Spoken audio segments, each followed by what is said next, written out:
Türkmenistan'ın meclisinde Yapon Türkmen parlamentara dostluk topunyň ýol başdy.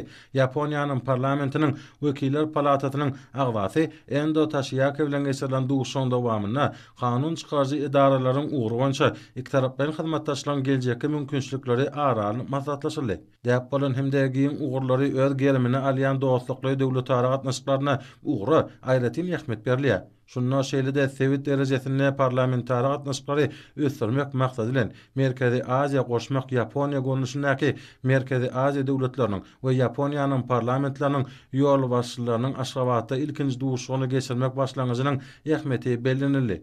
Mälim bolýaly bu başlangyç Yaponiýa amala aşyran iş tapanyň şäklerini türkmen halkynyň milli lideri, Türkmenistanyň halk maslahatynyň başlygy Gahrman Arkadamy tarapyndan öňe sürildi.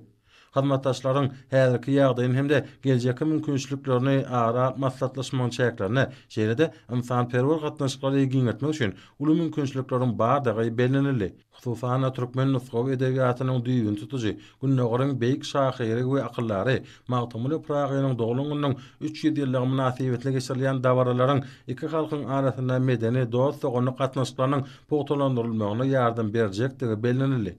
Dostlukly ýurdun wekiliýetiniň saparyň şäklerine şeýle-de meclisde Türkmenistanyň we Yaponiýanyň kanun çykarjy idaralarynyň wekillerini birleşdirýän parlamentary dostluk topanyň nowatdaky duguşy geçirildi. Parlamentlaryň ugrunça hyzmatdaşlygyň pogtalandyrylmagy köp ugurly Türkmen-Yapon hyzmatdaşlygynyň şertnamalaryň hukuk binýadyny kämilleşdirmekde möhüm ähmiýete eýdir. Şunun bilen baglanykda duş gatnaşylar kanun çykarjylyk ulgamyna tejribe alşmak işini dowam etmäge taýýardyklaryny aýtdylar. Şeýle-de parlamentary dostluk topanyň işiniň ileri tutulýan ugurlary iki tarapdan hemde köp tarapdan gatnaşyklary pogtalandyrmak maksady bilen parlament diplomatiýasynyň mümkinçiliklerini peýdalanmak we ilerletmek meseleleri ara maslahatlaşyldy.